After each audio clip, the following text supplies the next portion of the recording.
kapag ang ICC daw nag-issue ng red list sa Interpol, wala silang magagawa kundi makipagtulungan. Mali po yan. Bakit? Unang-una, hindi po kabahagi ng Interpol ang International Criminal Court. Malinaw po yan. Yan ay kasunduan sa panig ng mga bansa. Hindi po bansa ang International Criminal Court. Pangalawa po, yung pagsuserve ng warrant of arrest ng ICC, yan po ay nakadepende pa rin sa Pilipinas.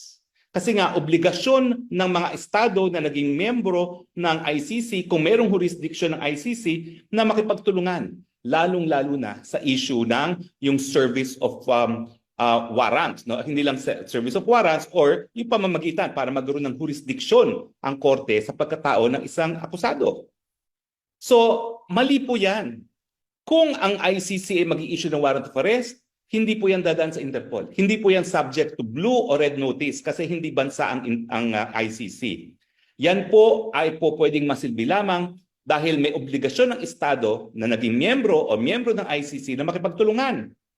Pero itong obligation nga na to cooperate, na makipagtulungan, yan ay may bisa lamang sa loob ng 1 taon matapos mag-deposito ng instrument of ratification. At dahil nga po, nasimulan ng lahat ng proseso, sa pangalawang taon, wala ng obligasyon ang Pilipinas para makipagtulungan.